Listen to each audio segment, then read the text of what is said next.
Welcome to Leadership Matters, a podcast series created by Leadership Consulting to help leaders take a vision and deliver a result.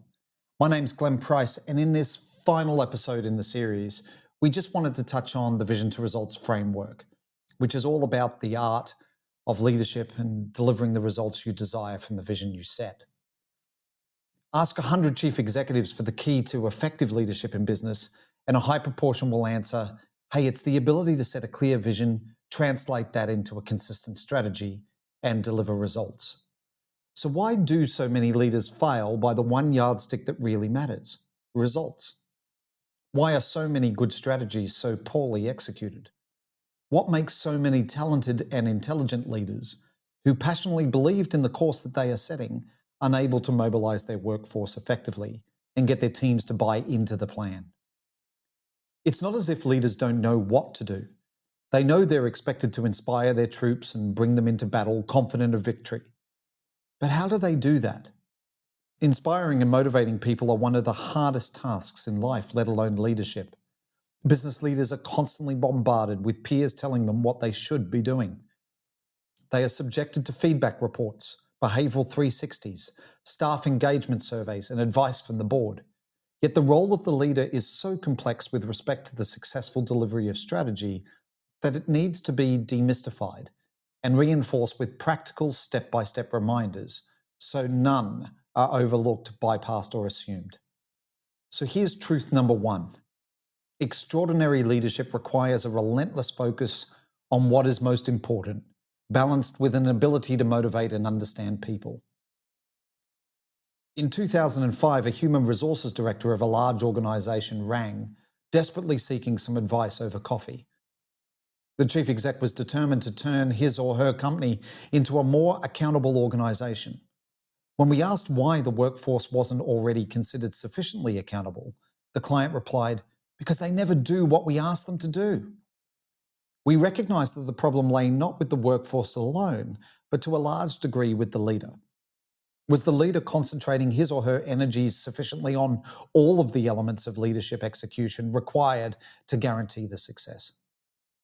The solution was the development of a step-by-step framework designed specifically to make the leader aware of the leadership responsibilities and activities required for success.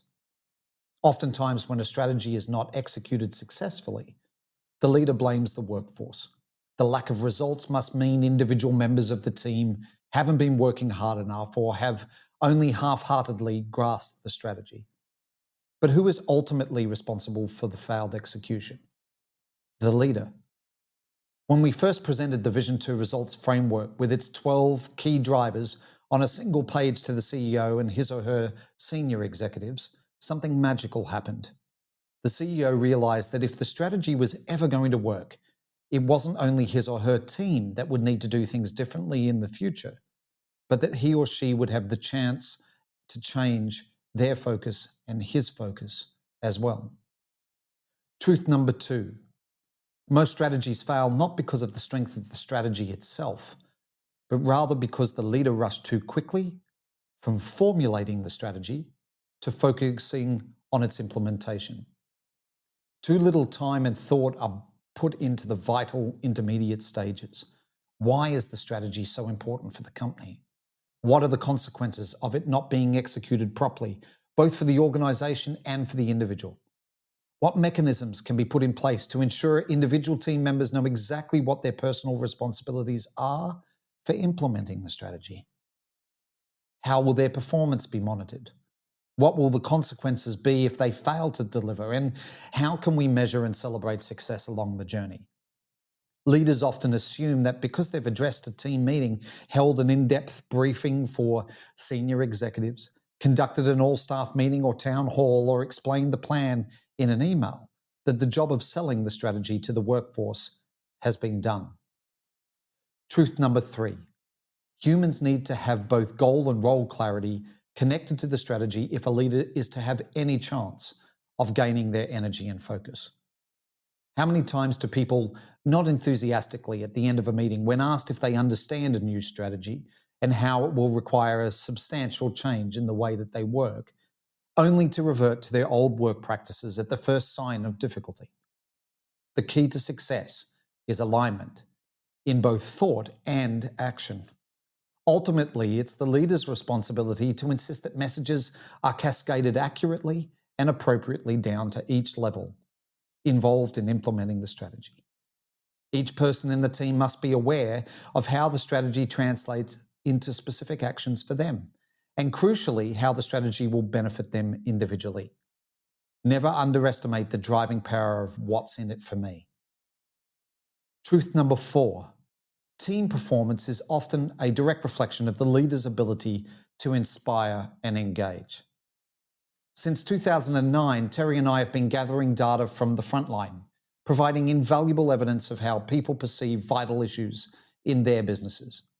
One of the key findings in a global mindset index survey recently compiled from approximately 5,000 clients representing 40 companies across the globe was that 43% of respondents felt their leader had failed to create a motivational environment.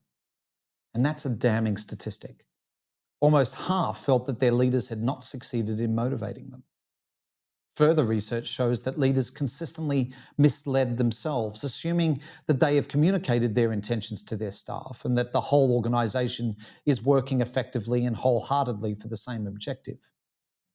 Our research reveals the sad truth. Where there should be clarity, there is confusion. Where there should be commitment, there is disillusionment. So where do we go from here? And that's where we introduce the 12 powerful drivers of strategy execution. And we hope that you've got some value from these episodes and this podcast. The Vision to Results framework, consisting of those 12 drivers that clearly outline the baseline leadership activities we believe are essential to position the leader, the team, and or the organization for executional success. VTR deconstructs the entire complex process, from setting a vision to delivering the ultimate result required, in one easily understood framework that ensures both the rational and the emotional aspects of the plan are properly addressed, in the correct order, with the sufficient weight and balance. The beauty of VTR lies in its simplicity. It can be used by any leader of an organization, no matter how big or small, to lead a team from the development of a strategy to its successful delivery.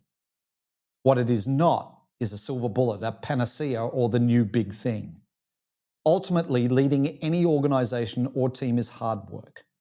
Those leaders who have a clear vision, a logical strategy, understand what they want to achieve, are disciplined in executing the strategy, whilst holding their teams and themselves to account, are far more likely to deliver the results they desire. VTR ensures this happens by addressing both the rational and emotional criteria necessary for successful execution. Understandably, most leaders tend to concentrate on the rational elements of implementing a strategy because they can be ticked off one by one and they can be assigned to the mission accomplished file. Does the vision clearly set out where we want to go? Does it include some stretch? Is the strategy grounded in reality? Are sufficient resources allocated at each level of the plan?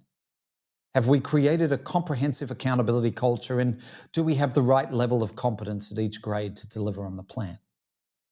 But effective leadership execution requires far more than intellectual logic.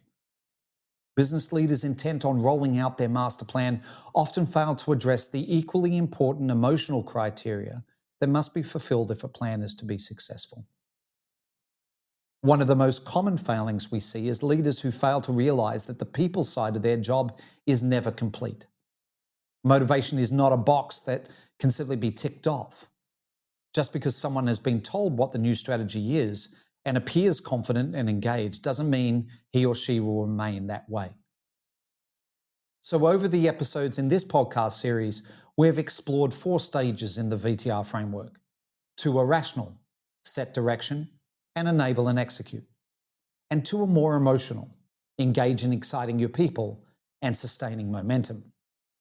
6 of the drivers lie in the create the context section above the dotted line, indicating that they're about setting the goal, the direction of the company or the new project or the product launch, and engaging the people and resources to make it happen. The 6 elements in the drive for results section below the dotted line are concerned with getting the vision done and producing results. The rational elements are targets that can be achieved and completed. The emotional elements require constant attention and reinforcement. If you would like any further resource, please reach out to Leadership Consulting, and you can purchase our book, Vision to Results, on amazon.com.au.